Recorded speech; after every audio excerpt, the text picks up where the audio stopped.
bonsoir à vous qui êtes branchés la télévision Pacifique et bienvenue à ce journal. À la une de l'actualité, opinion partagée des Port-au-Prinциens autour du processus de dialogue lancé par le pouvoir exécutif en vue d'aboutir à la signature d'un pacte de gouvernabilité. Si certains appellent cette initiative, pour d'autres, c'est une pure perte de temps. La Cour supérieure des comptes publiera dans moins d'une semaine les résultats de ses travaux sur le dossier Petro-Caribé, tente de rassurer le gouvernement à l'issue d'une visite jeudi au local de la CSCCA. Audition jeudi du PDG de la compagnie de téléphonie mobile de la Digicel, Martin Booth, par le chef du parquet de Port-au-Prince, suite à des déclarations relatives à la pénurie de carburant dans le pays. Les ouvriers du textile assurés à l'Office d'assurance accident du travail, maladie et maternité au Fatma dénoncent la déficience des services alors que mensuellement des cotisations sont prélevées sur leur salaire pour payer leur police assurance.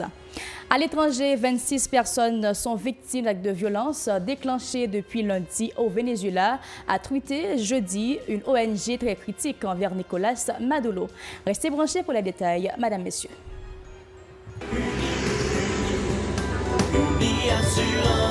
Si vous voulez assurer vie, nous ne sommes pas dans la tête.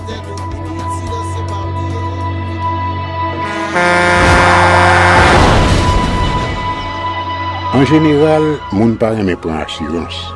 Yo considéré que son l'argent rejeté.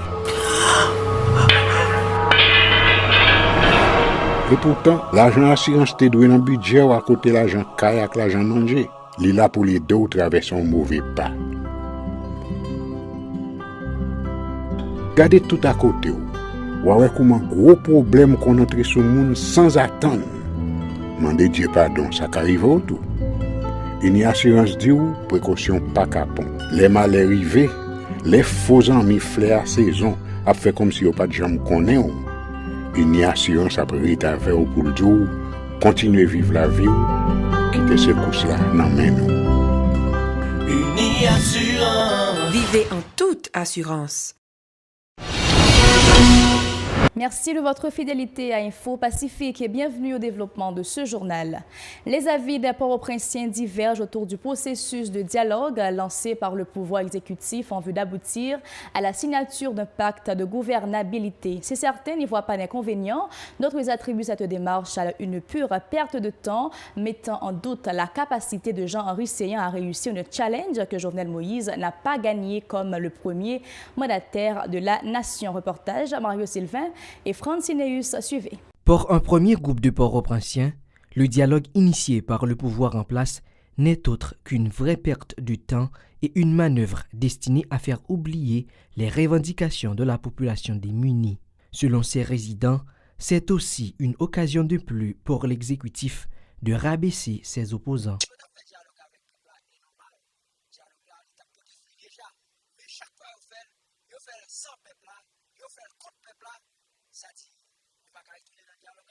Parce que vous défendez un travail résultat. Le peuple n'a pas bénéficié. Au lieu de bénéficier, déficit. Déficit, qui est-ce qui fait? C'est Timana ça.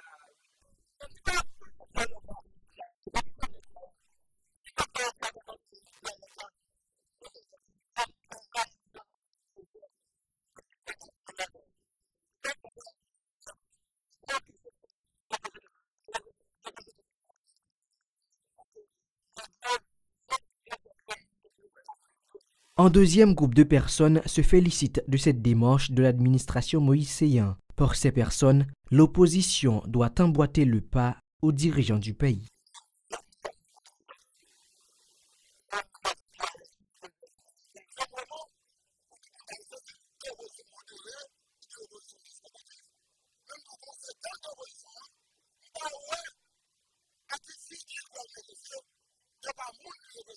D'autres résidents de la capitale préfèrent insister sur la nécessité pour les responsables d'œuvrer afin d'améliorer les conditions de vie de la population en proie à des difficultés de toutes sortes.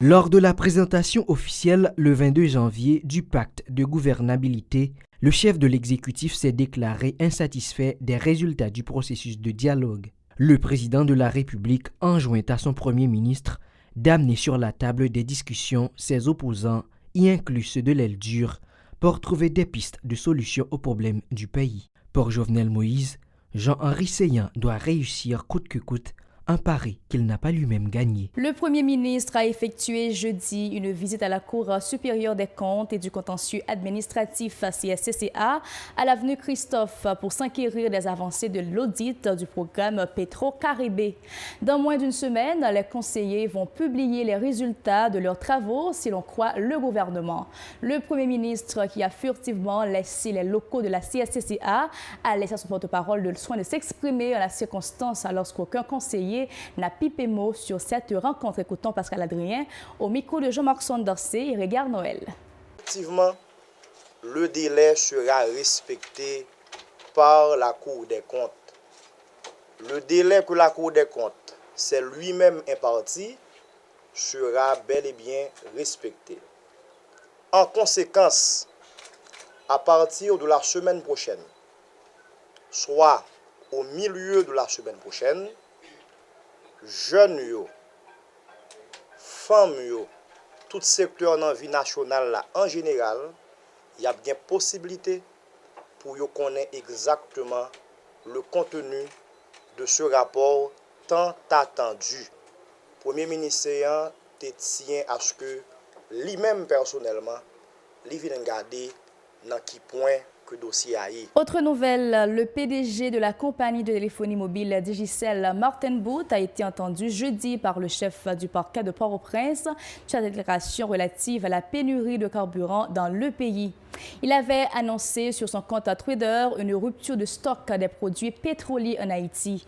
Après 2 heures d'audition, le commissaire Paul-Léronce Villard a indiqué qu'il va analyser les déclarations de l'homme d'affaires. Écoutons-le au micro de Mario Sylvain et Francineus.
Le patron de la Digicel a indiqué que son compte Twitter était tout simplement destiné à alerter les autorités sur la rareté de carburant dans le pays.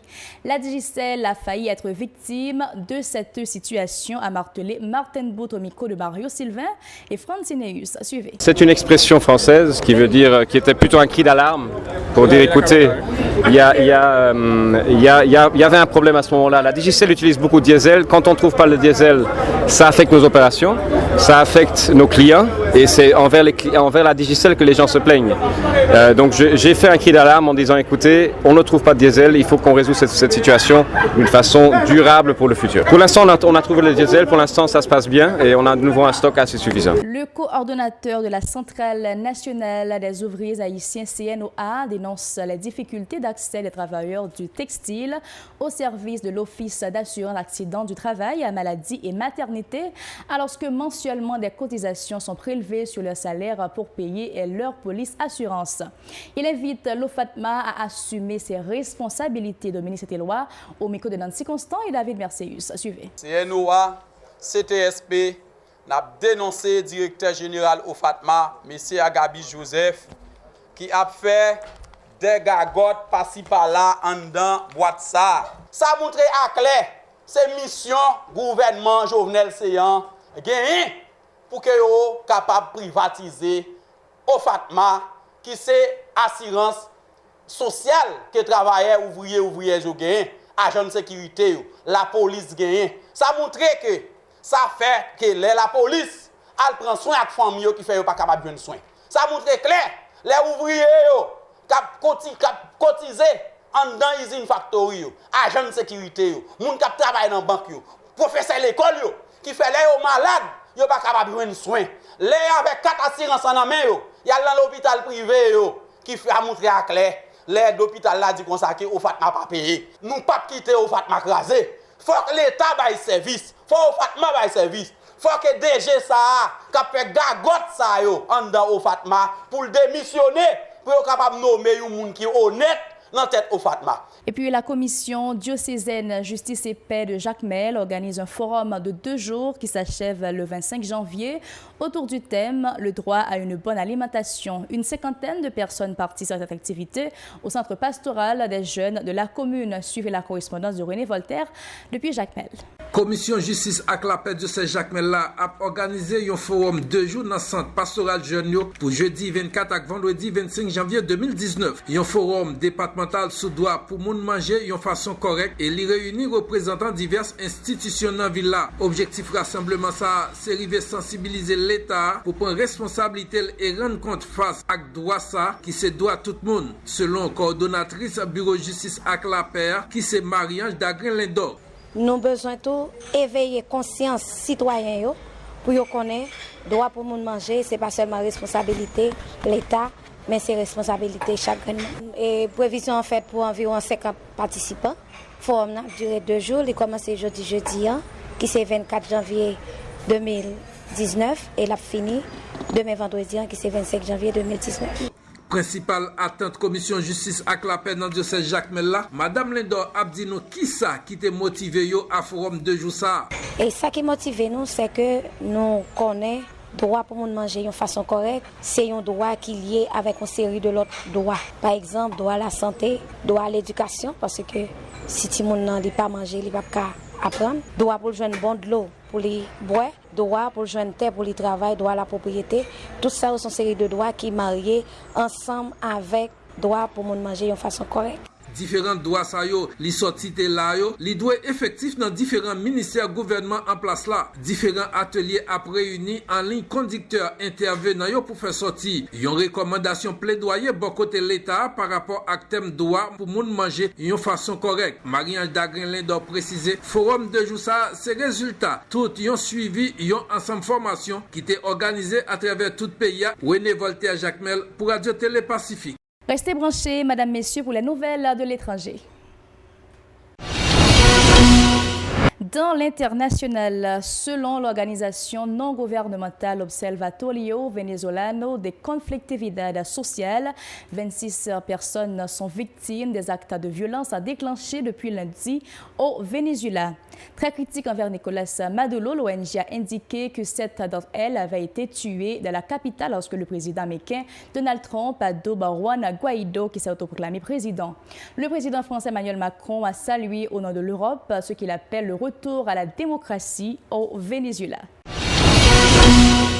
C'est ici que nous mettons fin à ce journal. Un plaisir de vous avoir informé sur la télévision Pacifique. Restez branchés pour la suite des programmes.